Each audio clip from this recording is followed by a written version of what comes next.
an earthquake sensitive zone of India. earthquake sensitive zone of India. तो ध्यान में रखना है 1967 को कोयना अर्थक्वेक है महाराष्ट्र का, और इसके बाद माना जाता है कि peninsular India is also sensitive for earthquakes.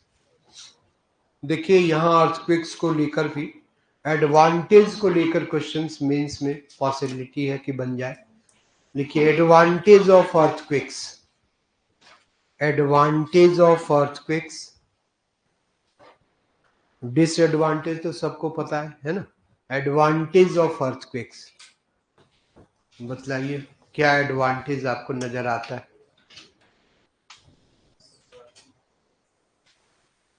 Soil genesis को ये भी प्रमोट करेंगे। जब भी अर्थक्वेक्स आएंगे लैंडस्लाइड्स होगा, और जब लैंडस्लाइड्स होंगे तो डिसइंटीग्रेशन ऑफ रॉक्स, रॉक्स का डिसइंटीग्रेशन होगा। मिट्टी के निर्माण में इनका कंट्रीब्यूशन माना जाता है अर्थक्वेक्स का। Number 1, earthquakes are significant, earthquakes are significant in soil genesis, in soil genesis, significant in soil genesis, मिट्टी के निर्माण में महत्वपूर्ण है। नंबर 2, ध्यान दीजिए, जब आप इंटीरियर स्ट्रक्चर ऑफ अर्थ पढ़ रहे थे तो आपने देखा था कि seismic waves is a source to know about the internal structure of earth. तो ये सिज्मिक वेव्स का इमर्जेंस कब होगा? ड्यूरिंग अर्थक्वेक, है ना। सो लिखिए next number, next, seismic waves are the source to know about the interior of earth, know about the interior of earth। तो earthquake से हमें पृथ्वी के इंटीरियर की जानकारी मिलती है। नेक्स्ट,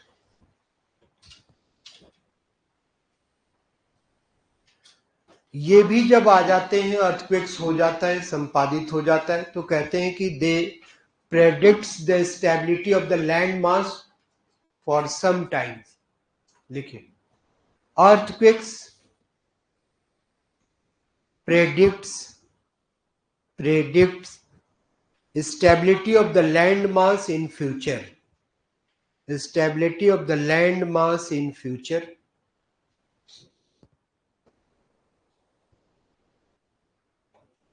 फिर ध्यान दीजिए,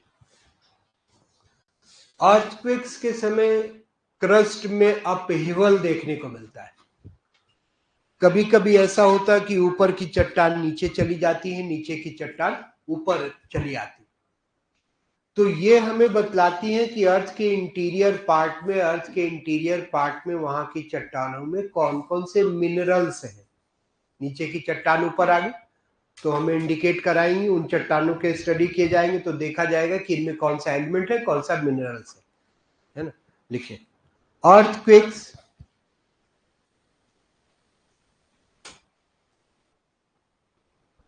earthquakes indicate mineral resources of earth, mineral resources of earth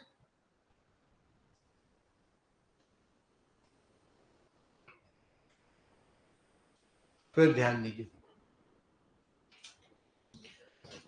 earthquakes के समय भी लेक्स और दूसरे लैंड फॉर्म्स के फॉर्मेशन देखने को मिलते हैं। लिखिए during earthquakes various type of landforms, various type of landforms like lakes are formed, landforms like lakes are formed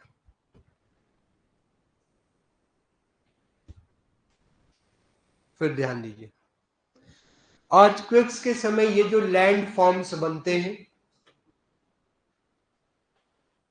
that is significant for study and research work of geomorphologist. तो earth surface का अध्ययन जिस science में हम करते हैं that is called as geomorphology, और ये जो लैंड फॉर्म्स बनते हैं ये जियोमॉर्फोलॉजिस्ट के अध्ययन और अनुसंधान के विषय बन जाते हैं. So next, formation of land forms during earthquakes. Formation of landforms during earthquakes are subject matter of study and research for geomorphologist.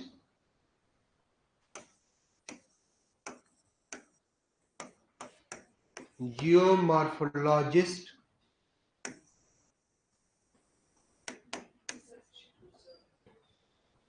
for geomorphologist. देखिए अर्थक्वेक है इसीलिए सिस्मोलॉजी है और इसीलिए सिस्मोलॉजिस्ट का कॉन्सेप्ट है ना. देखिए नेक्स्ट, earthquakes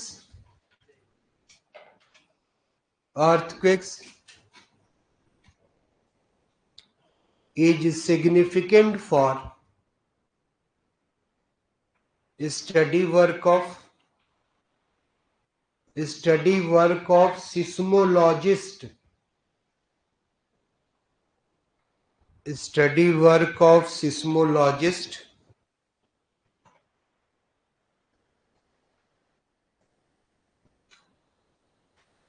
अर्थक्वेक्स केवल मिनरल्स को इंडिकेट नहीं करते, ये रॉक्स के सिचुएशन को भी बतलाते है ना. देखिए earthquakes indicates various type of rocks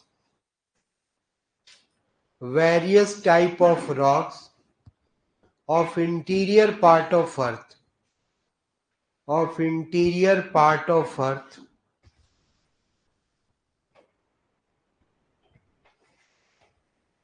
ये स्लोप डेवलपमेंट को प्रमोट करते हैं अर्थक्वेक्स. लिखिए earthquakes promote slope development of the land mass that is significant for development of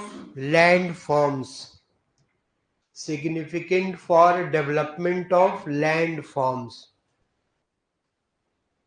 तो कई प्रकार के एडवांटेज देखने को मिलते हैं अर्थक्वेक्स के.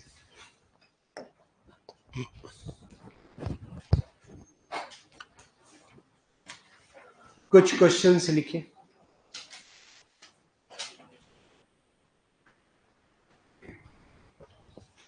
Choose the correct statement.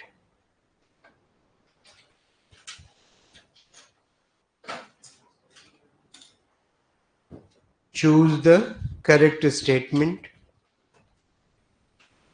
Epicenter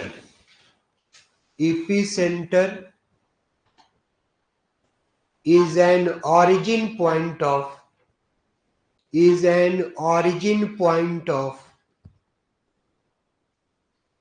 seismic waves.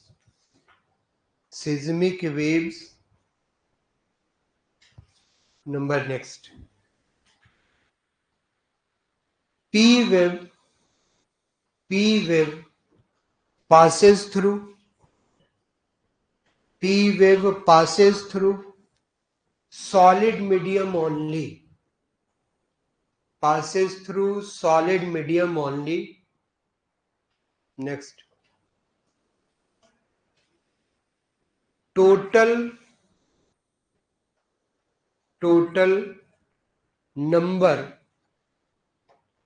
number of earthquake magnitude measurement on Richter scale,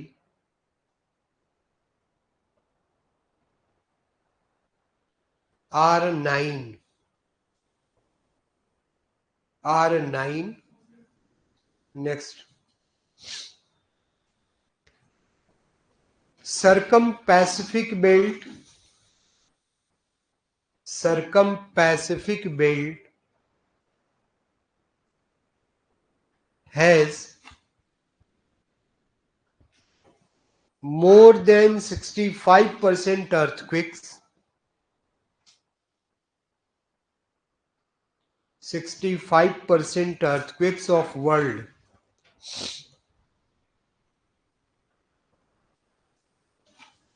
बताइए कौन कौन स्टेटमेंट सही लग रहा आपको?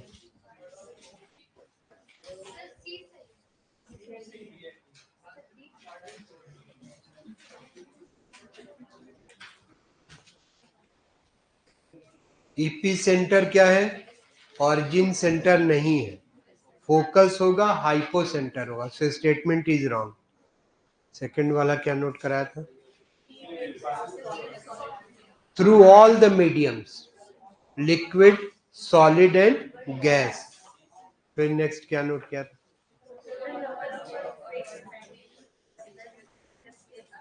नाइन, ठीक है ना? Statement is correct. लास्ट वाला 65%, 2/3 से अधिक माना जाता है, तो स्टेटमेंट इज करेक्ट। तो थर्ड एंड फोर्थ लिखिए क्वेश्चन और।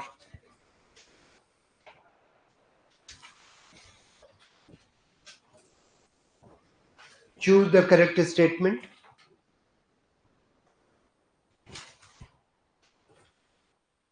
An average density of Earth, an average density of Earth is less than 5, is less than 5. Next, density of crust, density of crust is more than density of core, density of core. Next, volume of crust is less than volume of core, volume of core. Next, temperature increases 1 degree centigrade at per 32 meter depth, at per 32 meter depth.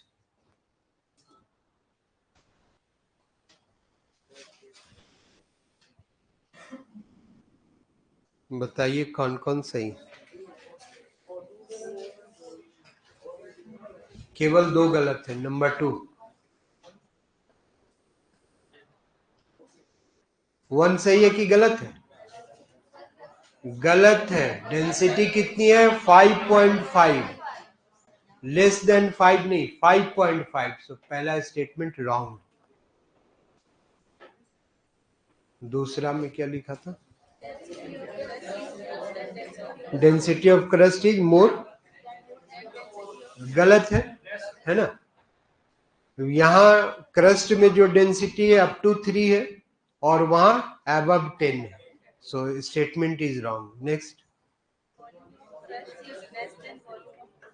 ठीक है ना? Volume less है। यहां crust का volume कितना है? 0.5। Core का volume कितना हो जाता है? 16। So statement is correct. Last वाला देखिए, ठीक है। पर 32 मीटर की डेप्थ पर 1 डिग्री टेम्परेचर इंक्रीज करता है।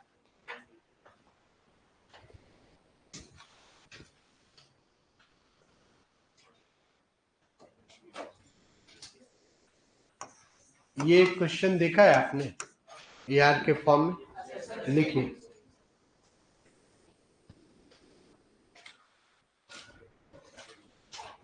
इन हिमालय, स्टेटमेंट ए में, in Himalaya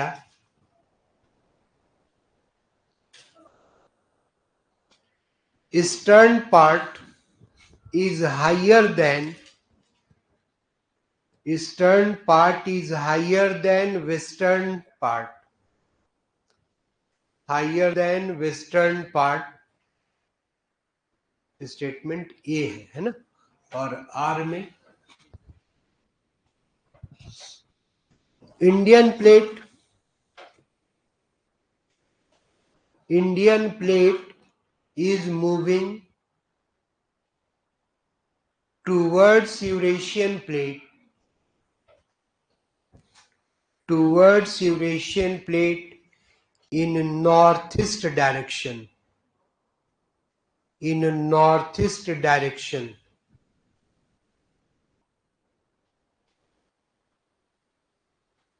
in northeast direction।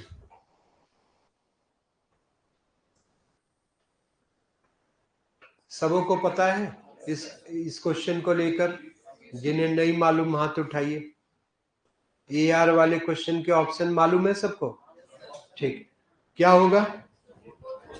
A is correct, R is correct, और R क्या है? एक्सप्लेनेशन भी है ना। ईस्टर्न हिमालय की हाइट इसलिए अधिक है क्योंकि इंडियन प्लेट का यूरेशियन प्लेट की ओर नॉर्थ ईस्ट डायरेक्शन में मूवमेंट। नेक्स्ट क्वेश्चन लिखिए। ये लो, इन हिमालय, इन Himalaya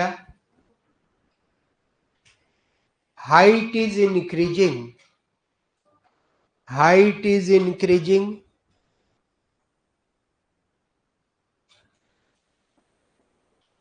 5 centimeter per year, 5 centimeter per year,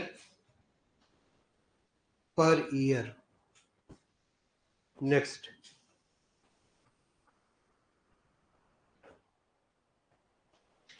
Indian plate, Indian plate is moving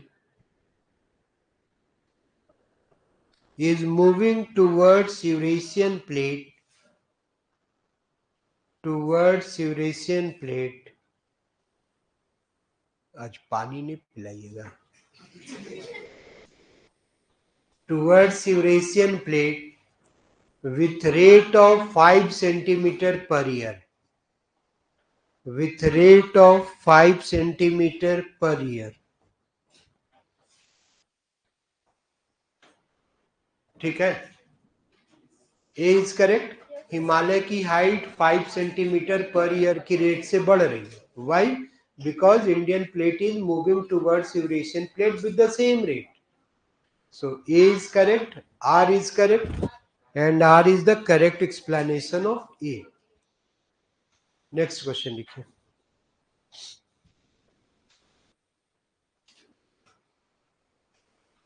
in North America,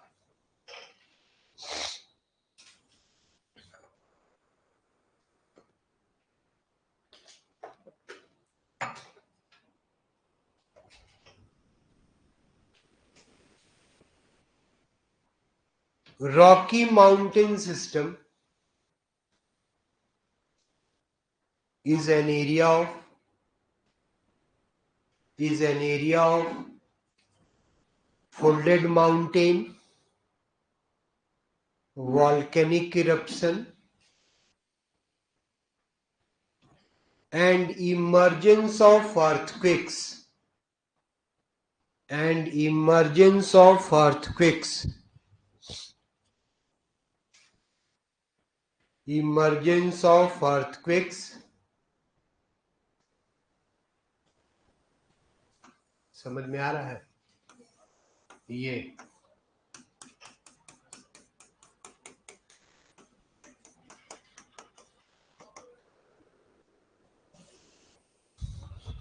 और आर में लिखिए।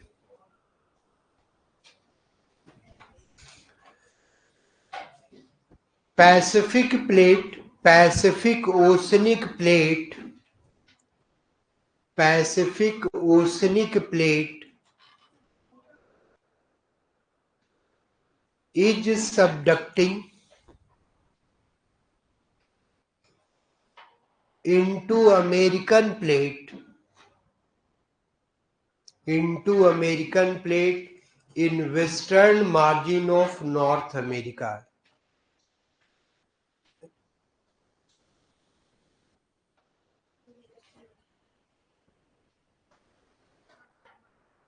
इनकी जगह कर दीजिए near by western margin of north America.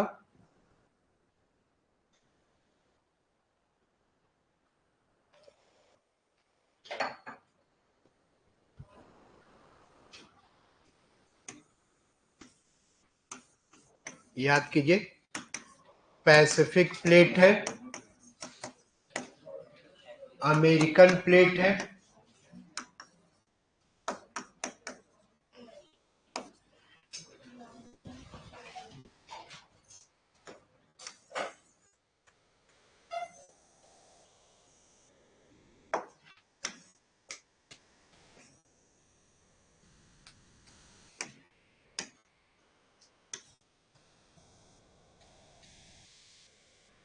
याद आया. इस प्लेट का सबडक्शन, यहां पर फोल्डिंग, रॉकी फोल्डेड माउंटेन्स, नीचे गए तो मैग्मा बने, वॉल्केनिक इरप्शन होगा, अर्थक्वेक साइन. तो A is correct, R is correct, and R is the correct explanation of A. Next,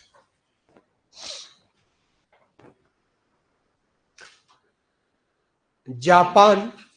next question note कीजिए. Japan is a country of volcanic eruption,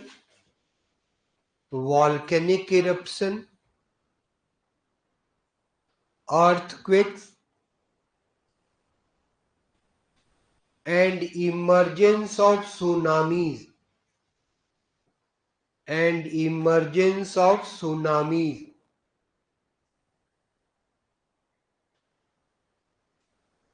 और next are में Japanese plate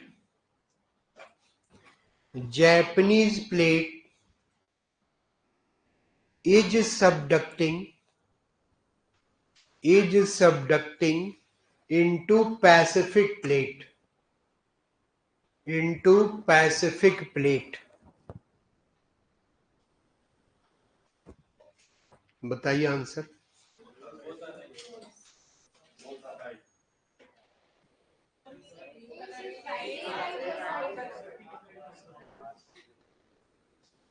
सिर्फ एक correct है, are incorrect है. Pacific plate is subducting into Japanese plate.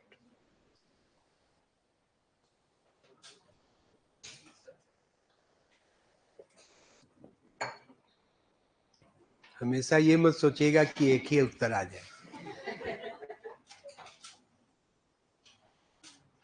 है ना. गेंदबाज कभी कभी क्या करता, बीच में फिरकी गेंद डाल देता. लिखिए next.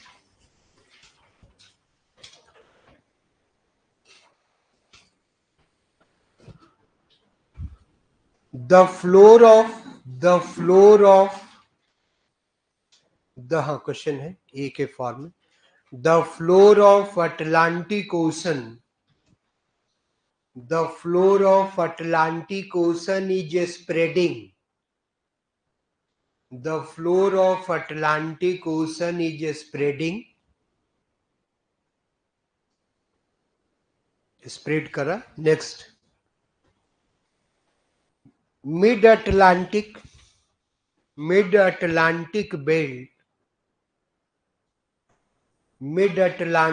belt is an area of destructive plate boundaries.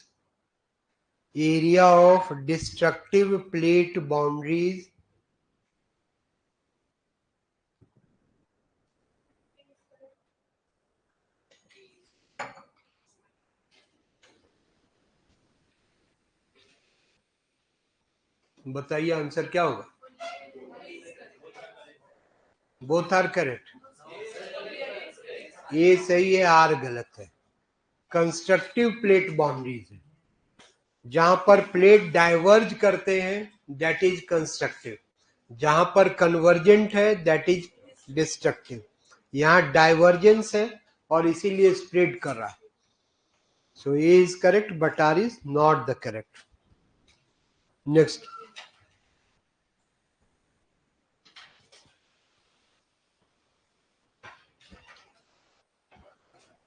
Informative लिखिए।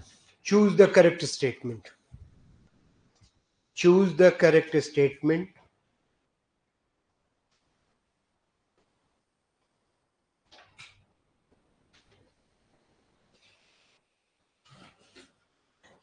Force, force responsible for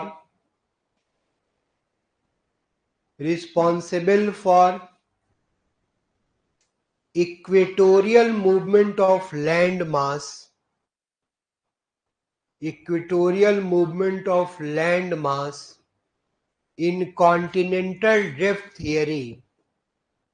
In continental drift theory is tidal force. Is tidal force in continental drift theory is tidal force. Next,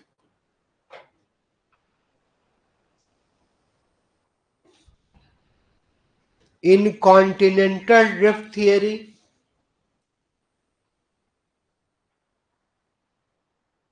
mountain is formed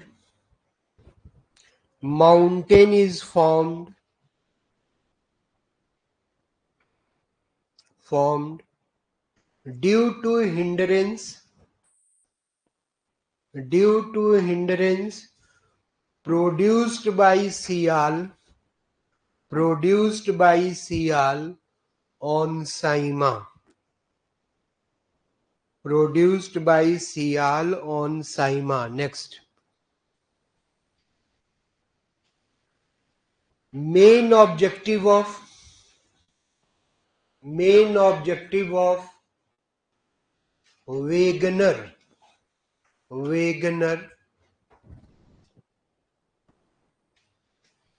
Wegener was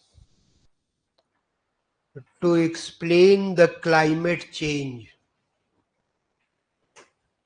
Wegener was to explain the climate change. Next,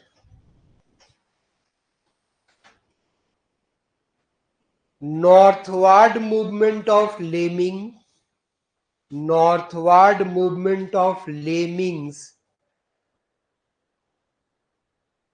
is an evidence produced by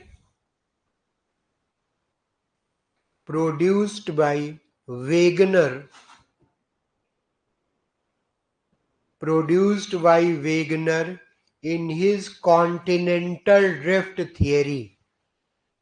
his continental drift theory.